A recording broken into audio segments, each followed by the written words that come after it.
ba talaga yung nagkukos po ng color blindness? Okay, so pag sinabi natin talagang color blindness, no, ano yan eh, genetics na talaga yan eh. So yung photoreceptor mo talagang either mahina or absent yung cone cells for the red, for the green, for the blue. No, absent or actually bihira ang absent. Yung nakita natin black and white. It's more of the ano lang eh, mahina eh, deficiency. No, kaya syempre mas mahina yung pag-distinguish mo ng May factor ba, Dok, nung pagbubuntis nung nanay po, parang naging lifestyle niya or lifestyle po ng tatay po, ganun? Okay, so lifestyle hindi talaga. It's more of the X chromosome ng mami eh. No? So dala na niya yan. No? Kumbaga, kunyari, si daddy nung babae ay meron. No? So pwedeng carrier na yung itong mami. Tapos sa anak, nag-manifest na naman. Kasi yung gene, meron siya. Yung X chromosome na may, kumbaga may color blindness na gene, na defective gene, napasa na niya sa anak. Mostly male talaga nag-manifest. Pero meron pa rin talaga sa babae, Doc, naman. Pero Very super rare, Doc. bihira. 1 out of 200 siguro. Sobrang bihira. Okay. Pero meron. Pero wala pa ako nakita. Kayo, wala pa kayong pasyente Puro na? lalaki talaga. Doc, sabi dito sa causes, glaucoma, diabetes, and macular degeneration. So itong mga ibang causes na to, ito yung mga acquired causes. Wired. So very rare, no? Pwede may consider. Pero ano, kasi when you say mga glaucoma, diabetes, macular degeneration, Alzheimer's disease, may ano to eh, may damage dun sa nerve and the lining inside of the eye. No? So, ibig sabihin, Doc, nagkaroon ka na to, hindi nung pagkapanganak. Kumbaga, acquired nakuha mo na na to, lang nakuha talaga mo na lang. yan. Through time. Pero bihira mo i-consider to kasi usually nakikita mo sila early on eh. Bata pa lang sila, may problema. Opo. Okay. Ano pa ba yung actual na nakikita ng mga may color blindness? Kasi curious ako. You know, Yan. Parang ito, ano ba yan. Oh, yun. mga example? Ito Example, yan, no? So, kung magluluto ka normal ng person, prutas, no? oh, alam mo, Ay, magluto. kulay. No? Pag may mga deficiency, yung mga red, ang tingin nila green. Parang Pili ka feeling ng nila, sino. oy, Ang milk mansanas. Green apple pala na bili ko. Mga ganun. Parang fall yung Iba mabibili mo. deuteranopia. Puro hilaw yung mabibili. Parang pare-parehas lang dun sa deuteranopia yung kulay. Yes. So, ito kasi Oh, so normal to lahat magkakalapit. Medyo magkakalapit, pero nag-overlap yung green and red most. Tritanopia, parang lahat Tritanopia, yung green niya, ano, parang nagiging grayish. Grayish. Mukhang blue pero more of the greenish yan eh. Grayish na color. Dok, So, sa mga pinanganak na, usually pinapanganak naman talaga silang color deficient.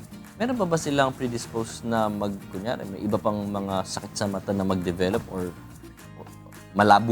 madali ba lumabo yung mata nila or may mga ganong issues ba na pwede pagtanda pa nila? Actually, sila nga yung minsan maganda yung vision. Maganda yung 2020. Very sharp ang vision nila. Malinaw. Surprisingly, sabi ko, pumunta yung patient, ang ganda nung pag-check ng mata niya, parang walang gado. Tapos bigla, doon niya didisclose, Doc, parang colorblind ako.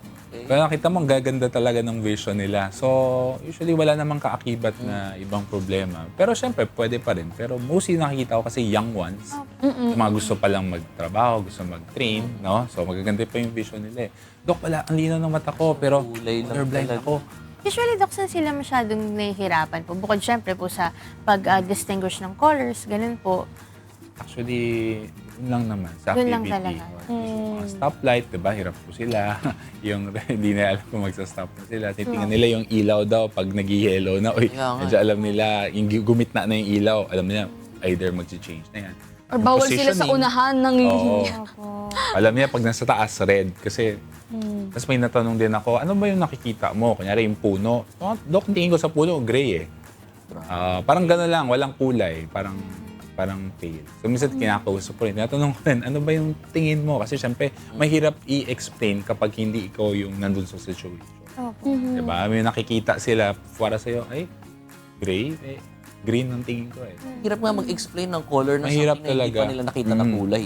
Tapos, iba-iba yan. Ibang Paano mo degree. di-describe yung blue sa ano? Hindi pa niya nakikita yung blue. Tapos, tama. Tapos yung red-green kasi, medyo malapit talaga yan. So, ito yung madalas nakikita mo. Ito yung nagsa-stand out talaga eh, sa everyday mo eh. So, sila talaga yung, minsan nalalearn na lang nila. Actually, there's yung tinatawag na glasses. No? They can wear something. It's a tinted glass no? Para i-enhance. It's more of enhancement ng color. So may mga alam din akong gumagamit nito. Medyo mahal siya pero ngayon marami na rin. So, Dok, Bibili nakikita po over the talaga nila yung color somehow po? Yes. Ah, talaga? Kunyari, medyo red-green color deficient. Ibig sabihin, medyo mahina sila, kunyari, on the color green. No? Pag sinuot nila yung itong glasses, nag-stand out. Medyo nagko-correct yung... Ito lang ba, Doc, kulay. ang paraan para makorek nga yung color? Actually, for now, oo. Yung mga ganito pa lang, no? Yung mga retinal implant, retinal stem cell, wala pa po talaga. Mga contact lens doon. Oo, wala At pa least po. hindi hassle naman to, Dok. Kasi glasses lang baka... Magkano ba to, Dok? Actually, yun lang. pag binili mo yung mga patented, very pricey yan. Kasi sa ibang bansa pa lang meron eh. Sa $100 to $300 US dollars. 10 to 15,000 siya per pair. Pwede na, Dok, kasi... Pero ngayon, syempre, meron na yung May mga mga- over-the-counter, you can buy online. Yung isa akong patient, bumili online, 300 pesos lang daw. Sabi niya, okay naman. Oo, Correct naman. sabi ko kasi yung case mo, medyo mild lang. kaya... Hindi ko pa alam. Pwede na yung $300, ha? Oo. Pero Mas mahal ang di ba opera eh. advice ba ni Doc bumili ng ganun? Yung mga... Actually, sa akin naman, kung makakatulong and mas Opo. accessible, pwede naman itry. I mean, ang hindi dito siya ko is yung $300. I mean, yung sa ibang bansa doon binibili. gusto ni Tini. Yung, Oo, yung sa US. Okay na din siya, di ba? At Kung least ma-improve yung original. quality of life, Mas no? maayos yung ano sa'yo, angkop, kaysa dun sa mga nabibili natin Oo. somewhere. Kasi Pero hindi kapag natin alam. ganun, Dok, kailangan po ng like confirmation from Oo. ophthalmologist, Yes. ganyan. Parang Actually, yung mga bumibili niyan, kasi may mga, yung mga mura eh. So, iba bumibili na eh. May patient ako, Doc, meron ako nito. Tapos tinest ko rin, yung Ida Ishihara, nakita mo. Galing. Kasi titest kami talaga, hindi niya nakikita pag ano eh. So, sabi ko, okay. Nag-work naman. Wala namang risk doc kapag kunwari medyo ano yung quality, ganyan, kasi mura. Siyempre, yung tintin niya, yung protection mo from the UV, yun na yung concern ko. Siyempre, hindi natin alam eh. Isipin mo, at 300 pesos against a expensive kaya type. mura? May ano talaga yan. May cost Quality. Wala tayo sa dekalidad.